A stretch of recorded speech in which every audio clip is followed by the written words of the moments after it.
The city never stopped moving. It pulsed with life, horns blaring, footsteps echoing against pavement, conversations rising and falling like waves crashing against the shore. The air was thick with urgency, a perpetual buzz of activity that filled every corner of my world. At one time, I thrived in it. The pace, the challenge, the constant push to keep up. It felt like fuel for my ambition. But over time, the noise stopped feeling like momentum and started feeling like a prison. Each day blurred into the next. Meetings, phone calls, deadlines. Achievements stacked up like trophies on a shelf I no longer cared to dust off.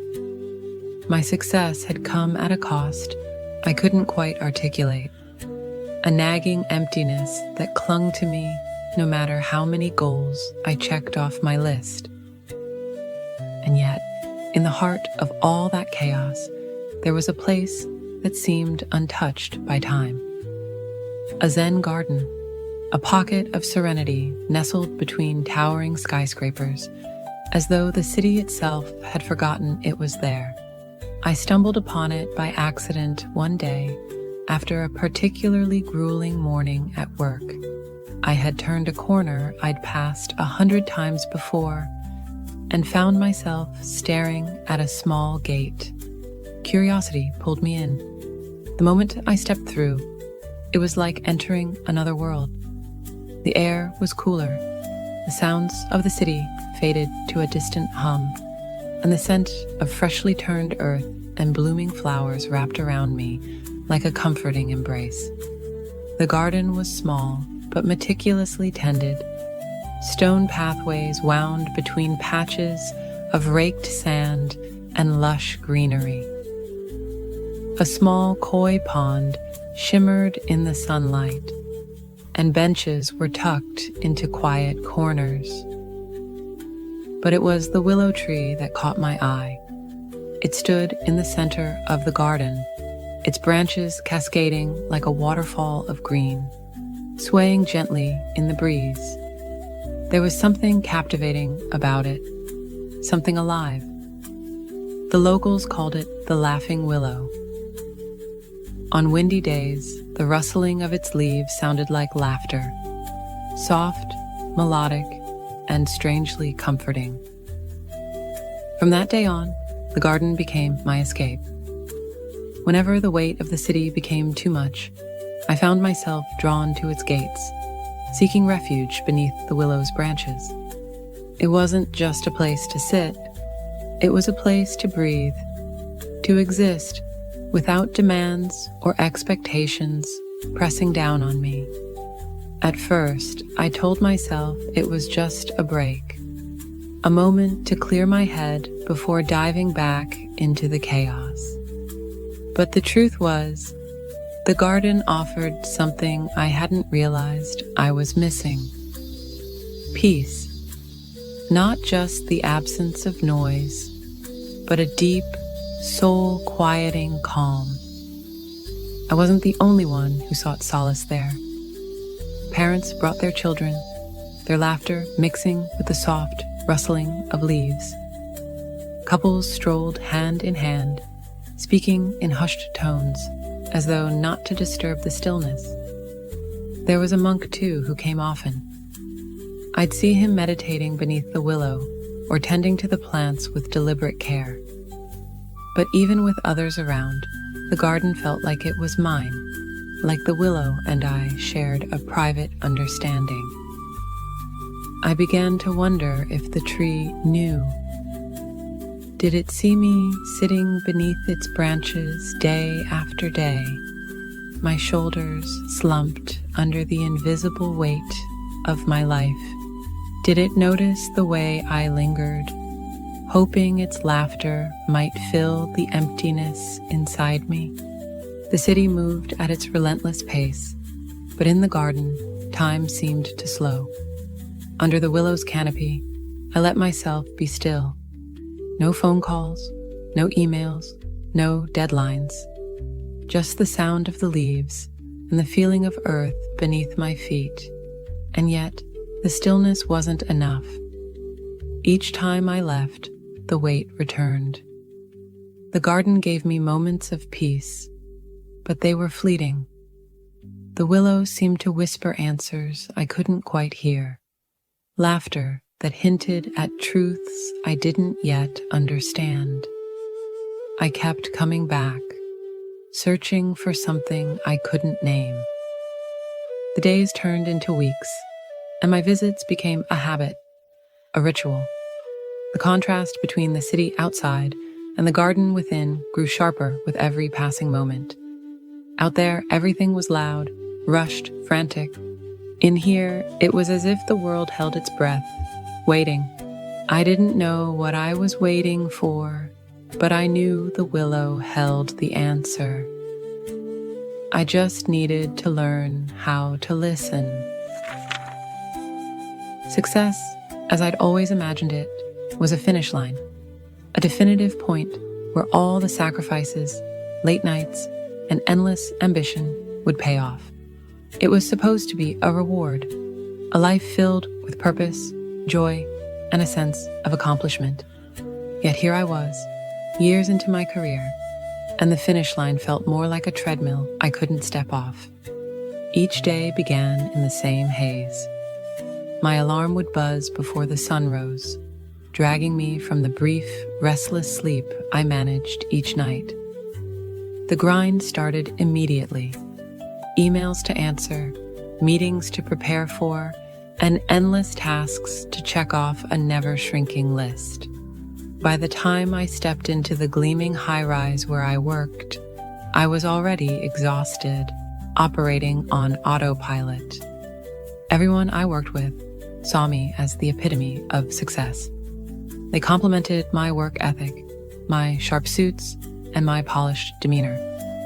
To them, I was Hiroshi, the man who had it all together, the one who always delivered.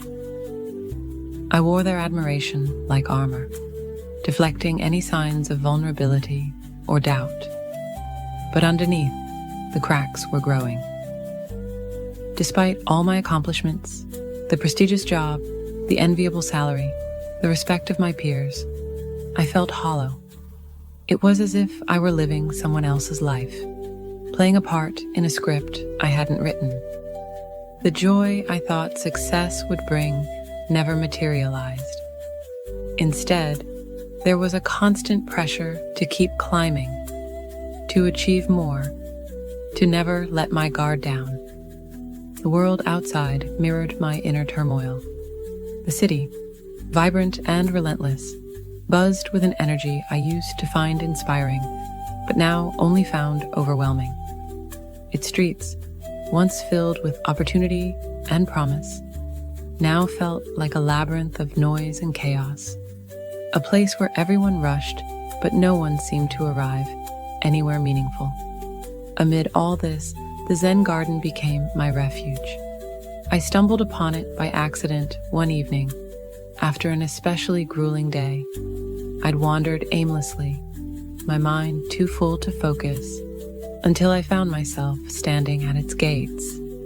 Something about it stopped me in my tracks. A stillness that cut through the city's din. Inside, the garden felt like another world.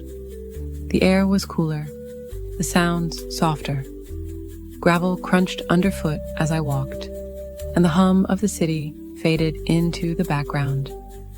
In the center of it, all stood the laughing willow, its branches swaying gently in the breeze.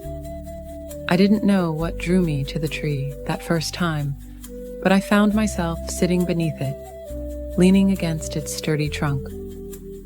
For the first time in what felt like years, I allowed myself to simply be. No phone in hand, no email to answer, no task to complete. Just me, the tree, and the quiet. The willow's leaves rustled in a way that sounded almost musical, like soft laughter carried on the wind. It was calming, but also unnerving.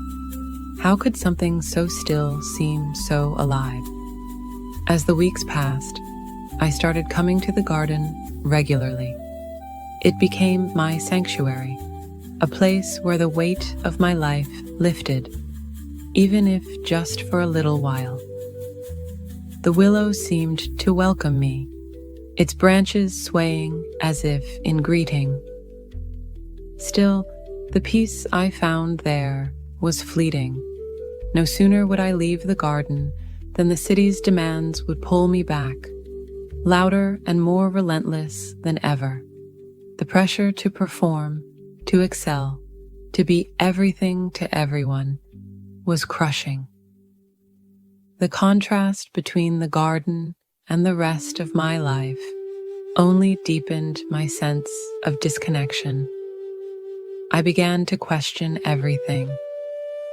Why had I worked so hard to get where I was? What was I chasing? And why did it feel so empty? My thoughts followed me everywhere, a relentless chorus of doubt and frustration. At night, I lay awake, staring at the ceiling, replaying the day's events and dreading the next. Even the small joys I once clung to, like a good cup of coffee or a quiet evening with a book, felt hollow. In the garden, though, the world seemed different. The willow, with its swaying branches and whispering leaves, stood as a silent witness to my turmoil. It didn't judge or demand anything from me. It simply existed, rooted and steadfast, as if to remind me that there was another way to live, a way I couldn't yet see, but desperately wanted to find.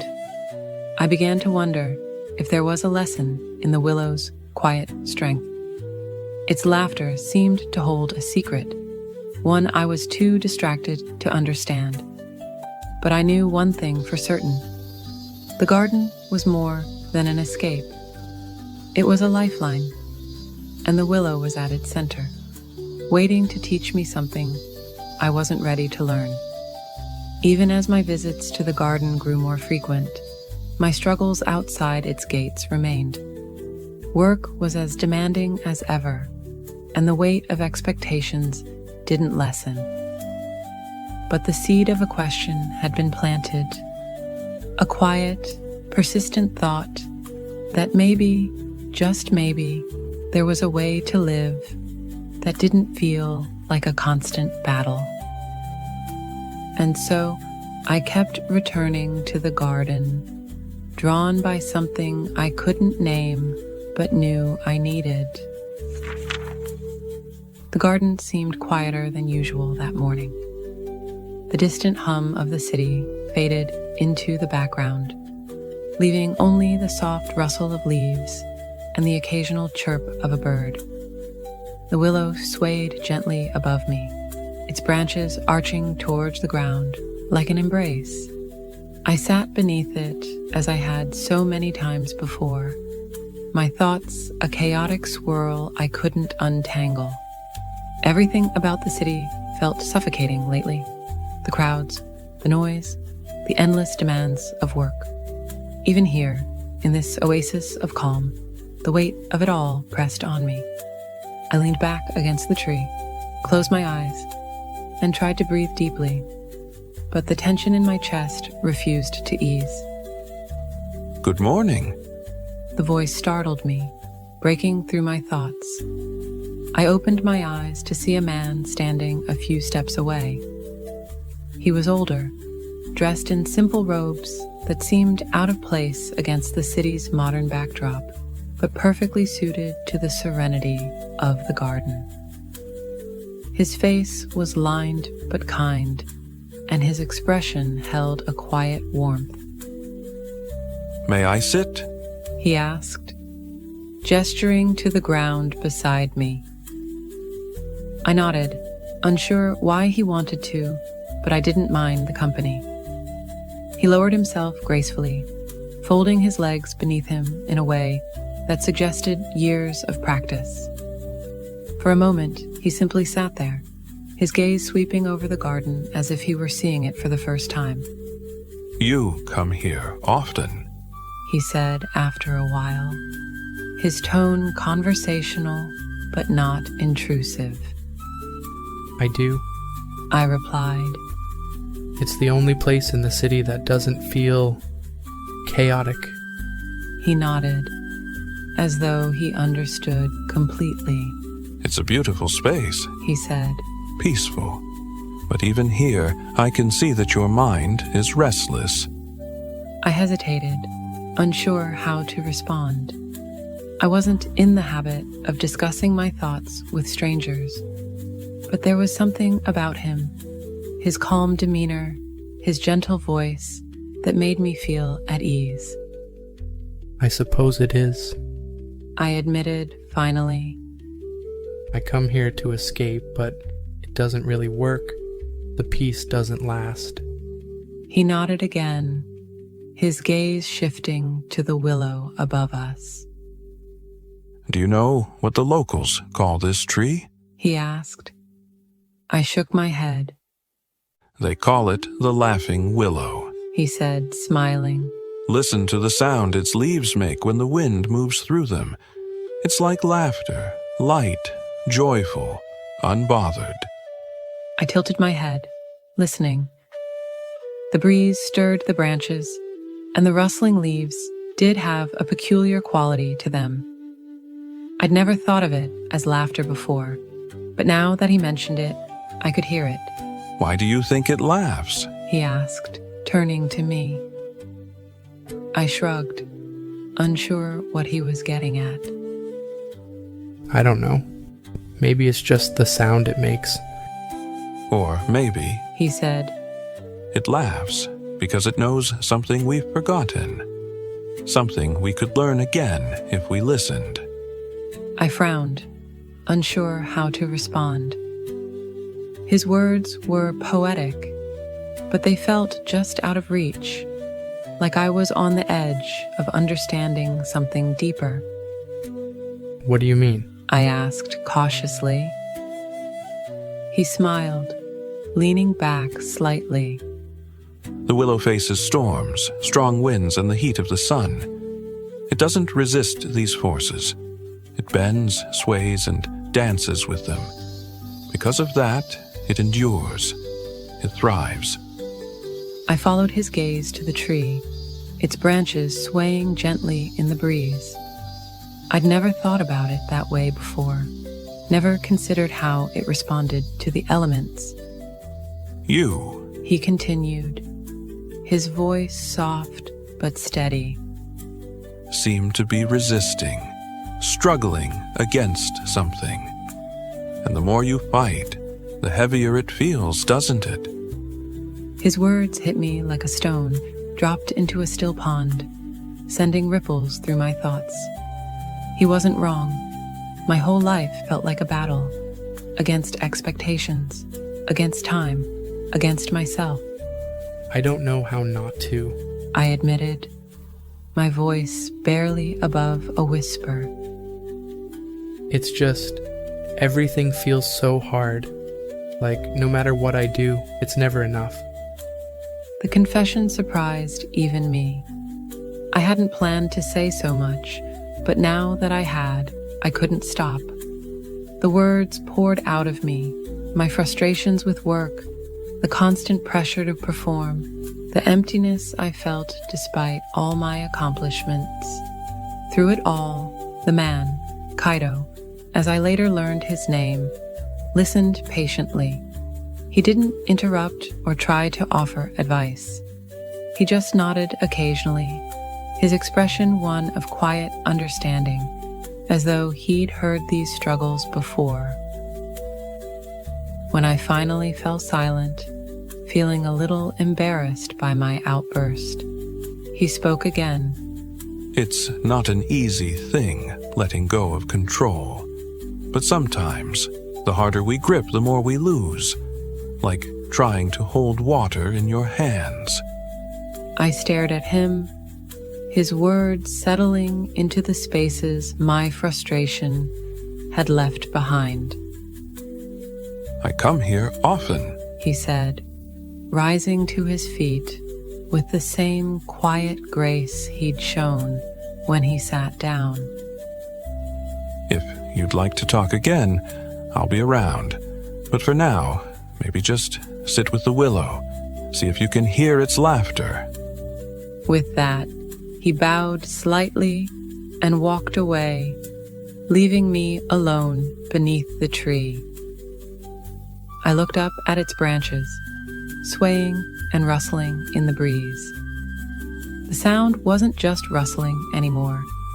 It was laughter, soft, unbothered, and strangely comforting.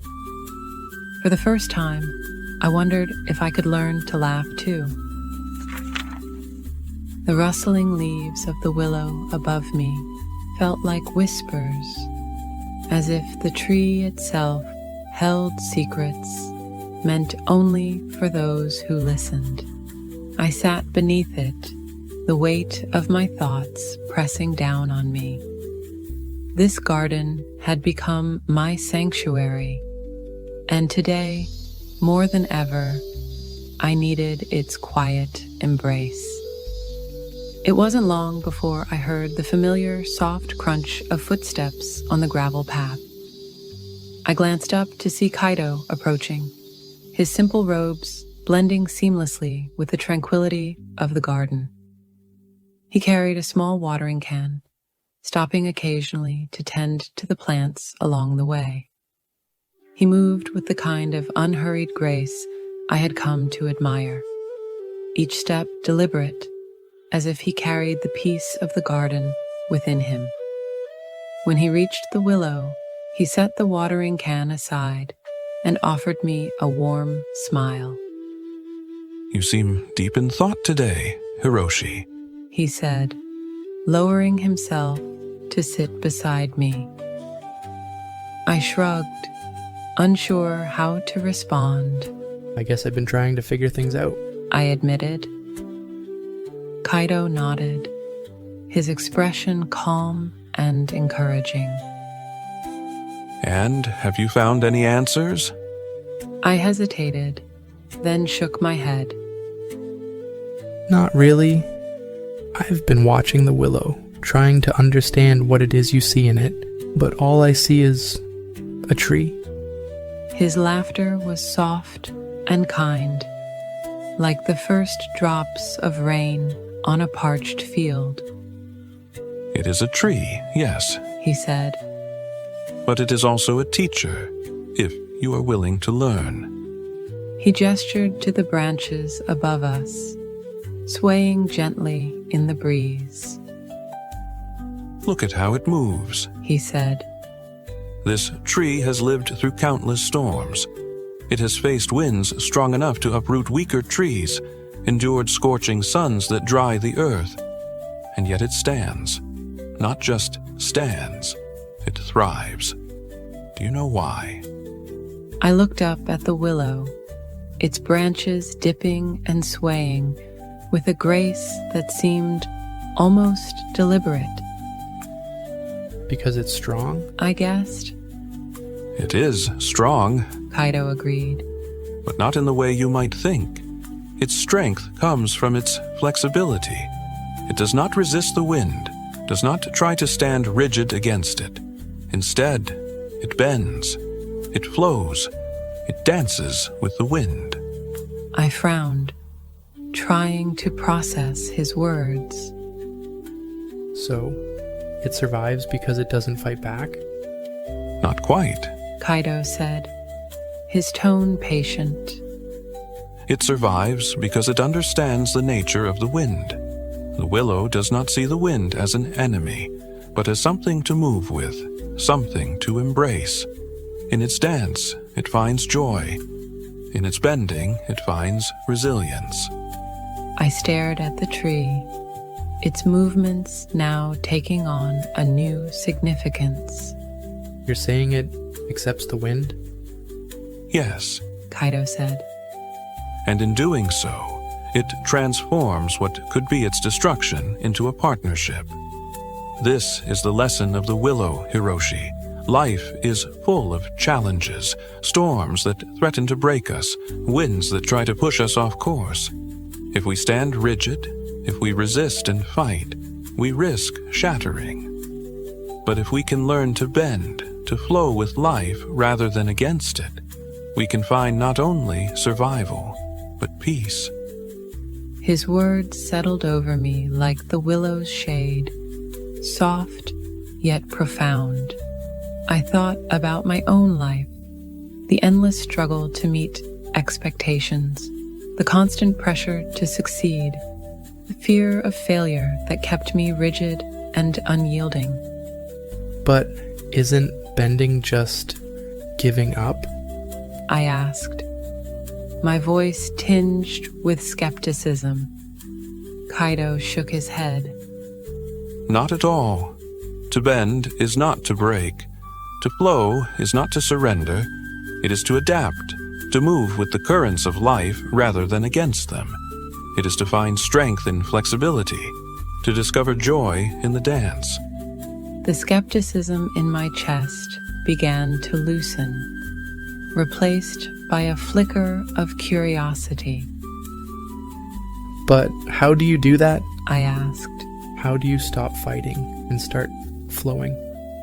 It begins with awareness. Kaido said. You must first notice when you are resisting, when you are holding on too tightly to something that is beyond your control.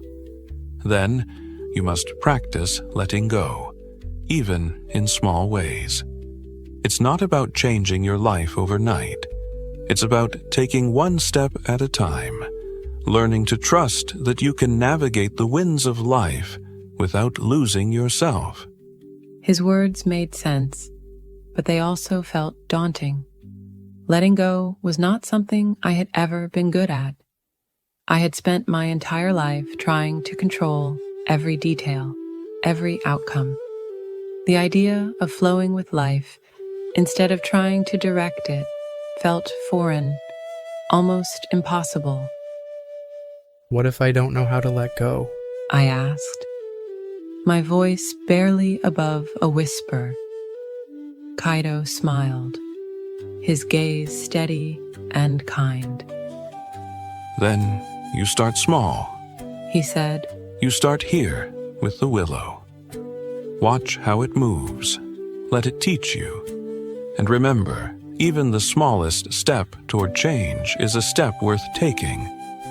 I looked up at the willow again, its branches swaying effortlessly in the breeze. For the first time, I saw more than just a tree. I saw a possibility, a way of being that I had never considered before. As Kaido rose to his feet, brushing off his robes, he placed a hand on my shoulder. Take your time, Hiroshi, he said. The garden will always be here.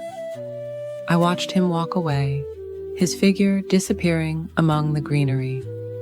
Alone again, I turned my attention back to the laughing willow. The rustling of its leaves sounded different now, not just a noise, but a message, a call to let go of the rigidity that had defined my life. And for the first time, I felt a sliver of something I hadn't felt in a long time. Hope. The morning air was crisp as I walked through the city streets, the chaotic rhythm of traffic and chatter filling the air. My feet carried me toward the Zen garden, a haven I'd come to rely on more than I realized. Kaido's words lingered in my mind, subtle yet persistent. The willow does not resist the wind. It flows with it, dances with it. As I stepped into the garden, the noise of the city melted into the background. The serenity of this space was almost magical, a stark contrast to the rest of the world. I made my way to the willow and settled into my usual spot beneath its sprawling canopy. Its branches swayed gently in the morning breeze, the sound of its rustling leaves like soft laughter, comforting and familiar. For the first time, I looked at the tree with fresh eyes. Its scars, its twisted roots, its enduring grace, all of it seemed to tell a story. This wasn't just a tree, it was a survivor. It had faced storms, and scorching summers, yet here it stood, thriving. It didn't merely exist, it flourished. I closed my eyes and let my mind wander. Kaido's metaphor began to unfold in vivid detail. My life had felt like an endless struggle, pushing against deadlines, battling expectations, and chasing perfection. Every challenge felt like a towering wall I had to smash through, leaving me exhausted and empty. But the willow didn't fight. It didn't smash through anything. It swayed. It danced. Could I learn to do the same? Could I find a way to flow with the challenges of life instead of resisting them? The idea felt foreign and yet deeply appealing. My entire life had been about control, managing outcomes, shaping circumstances, bending the world to my will. But what if my rigid approach was the very thing causing my turmoil? What if the key wasn't in controlling everything, but in letting go? That day at work, I found myself putting this new perspective to the test. My desk was a battlefield of papers, emails, and sticky notes. A voicemail from my boss demanded immediate attention, and a colleague stood at my door, her face etched with anxiety. Normally, I would have felt the weight of it all pressing down on me, triggering that familiar spiral of stress. But instead, I paused. I took a breath and reminded myself of the willow. I reminded myself that I didn't need to tackle everything at once, that I could flow through the chaos with intention. I turned to my colleague and listened as she poured out her concerns about a shared project.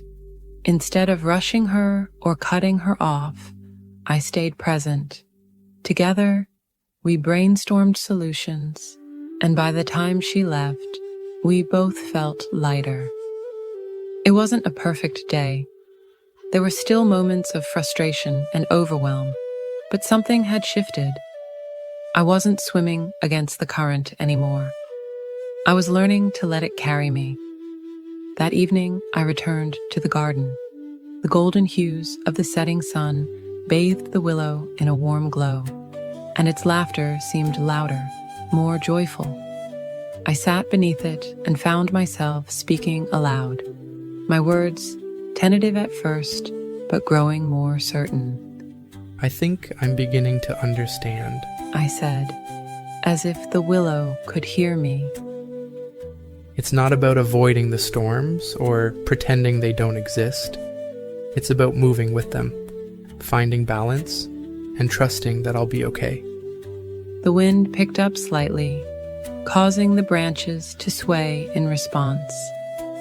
It felt like the tree was nodding in agreement, its laughter weaving through the air like a melody. Over the next few days, I started to see the world differently. At work, I approached problems with a sense of curiosity instead of dread. When a critical project landed on my desk, I reached out for collaboration instead of trying to shoulder it all alone. At home, I found myself more present with my family. When my son spilled his juice at dinner, I didn't snap or scold him. Instead, I laughed with him as we cleaned it up. Even in moments of frustration, I felt a flicker of something new, hope maybe, or the beginning of peace. I wasn't perfect, far from it, but I was learning. Like the willow, I was bending instead of breaking. I was finding joy in the dance. One afternoon, as I watched the willow sway in a sudden gust of wind, I realized that the tree had become more than a metaphor for me. It was a teacher, a guide. Its laughter wasn't just the sound of rustling leaves. It was a reminder to embrace life, to find grace in the movement, to dance with whatever came my way. For the first time in years, I felt a sense of lightness, as if a weight I hadn't even realized I was carrying had been lifted. This wasn't the end of my struggles, but it felt like the beginning of something new, a path toward peace, not by fighting life's challenges, but by flowing with them. I wasn't just surviving anymore. I was living. And like the laughing willow, I was learning to thrive. The morning sunlight filtered through the thin curtains of my bedroom, casting a golden hue across the walls. It felt different that day, not the usual harsh brightness that signaled the beginning of another grueling day, but a gentle invitation to rise. As I lay in bed, I found myself reflecting on the lessons of the laughing willow. The words of Kaido swirled in my mind, like leaves caught in a soft breeze. The willow does not resist the wind. It flows with it, dances with it. For the first time in years, the thought of the day ahead didn't fill me with dread or anxiety. Instead, I felt curious. What would happen if I didn't fight against the challenges, but flowed with them, like the willow? When I arrived at the office, it was already buzzing with tension. My team had been working on a critical project for weeks, and an unexpected issue had thrown everything into disarray. Normally, I would have stormed in, demanded answers, and taken control of every detail, micromanaging until the problem was solved. But this time, I paused. I called the team together into the conference room. Their faces were a mix of frustration and exhaustion. I could feel the weight of their unspoken fears, failure, disappointment, the pressure to meet deadlines. Let's take a step back, I said, breaking the silence. What are we missing? What could we do differently? At first, there was hesitation. They weren't used to me asking for their input like this. But slowly, one by one, they began to share their ideas. Some were simple, others bold and innovative. As the conversation flowed, I noticed something remarkable. Solutions began to emerge. One colleague suggested streamlining a process we'd been overcomplicating. Another proposed involving a department we hadn't considered before. The pieces of the puzzle started to come together, and by the end of the meeting, we had a clear path forward. It wasn't perfect, but it was progress. More importantly, it wasn't all on my shoulders. For the first time, I trusted my team to carry the load with me. As I watched them leave the room with renewed energy, I felt a sense of lightness I hadn't experienced in years. Later that evening, I returned home, eager to spend time with my family. My son, as usual, was sprawled out on the living room floor, surrounded by his art supplies. He was working on another one of his fantastical drawings. This time, a colorful world of swirling clouds and flying creatures. "Dad, look!" he exclaimed, holding up the drawing with pride. I set my briefcase down and knelt beside him. Normally, I would have muttered a quick, "That's great, buddy," and gone off to check my emails or prepare for the next day. But today, I stayed. "Tell me about it." I said, genuinely curious. His face lit up as he launched into an animated explanation. He pointed to each part of the drawing, describing the story he had imagined. A magical forest where animals talked and trees laughed. My wife joined us, laughing at his vivid imagination and adding her own playful commentary. For the first time in what felt like ages, I wasn't thinking about work or the endless list of things I needed to do. I was just there, fully present. And in that moment, I realized how much I had been missing.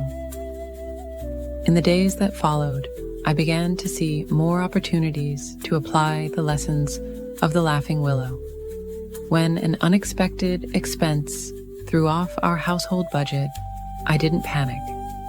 Instead, I sat down with my wife, and together we brainstormed ways to adjust.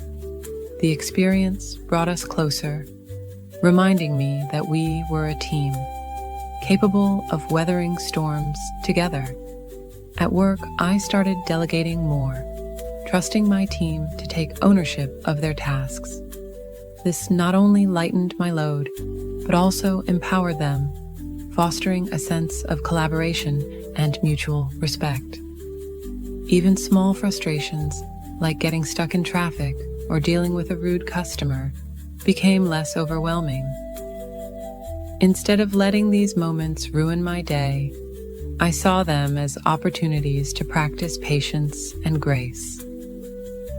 One afternoon, I found myself back in the Zen garden, sitting beneath the laughing willow. The gentle rustle of its leaves seemed to carry a melody, a song of resilience and joy. I closed my eyes, letting the sound wash over me. Back again? Kaito's familiar voice broke the silence. I opened my eyes to see him standing nearby, a serene smile on his face. I nodded. I think I'm starting to understand. He sat down beside me, his presence as calming as the tree itself. And how does it feel? I thought for a moment, searching for the right words. Lighter? I said finally. Like I'm learning to let go of the things I can't control. I'm starting to see the beauty in the challenges, the way they shape us. Kaito's smile widened. You've learned the rhythm of the dance. Life will still have its storms, but now you know how to sway with them. Over time, the changes in me became more noticeable. I wasn't just surviving anymore, I was thriving. My relationships improved, my work felt more fulfilling, and my inner world, once a turbulent sea, became a calm and steady river. The laughing willow had taught me that peace wasn't about avoiding life's challenges, but about embracing them. It was about finding joy even in the midst of uncertainty, about dancing with the wind instead of fighting against it. And so, as I sat beneath the willow that day, listening to its laughter, I felt a deep sense of gratitude, not just for the lessons I had learned, but for the journey that had brought me here. When Kaito eventually stood to leave, I rose with him, bowing slightly as a gesture of gratitude. Thank you, Kaito. I said again, my voice firm with conviction. For everything. He placed a hand on my shoulder, his eyes kind. The wisdom was always within you, Hiroshi. The willow simply helped you uncover it. As he walked away, I turned back to the tree, taking a seat once more beneath its canopy. I leaned back, closing my eyes, and let the sound of its rustling leaves wash over me. The challenges I had faced, the doubts and fears that once weighed me down, felt distant now, like clouds that had drifted away after a storm. In their place was a quiet certainty, a sense of resilience and joy that I knew would stay with me. The laughing willow, with its swaying branches and melodic laughter, was no longer just a tree. It was a symbol, a reminder of what it meant to truly live. As I sat there, I felt connected, not just to the tree, but to the world around me, to the ever-changing flow of life. And for the first time in what felt like forever, I laughed. It wasn't forced or hollow. It was a deep, genuine laughter that rose from within, echoing the willow's song. I understood now. The journey wasn't about finding a place free from storms. It was about learning to dance in the rain. The willow had taught me that, and for that, I would always be grateful.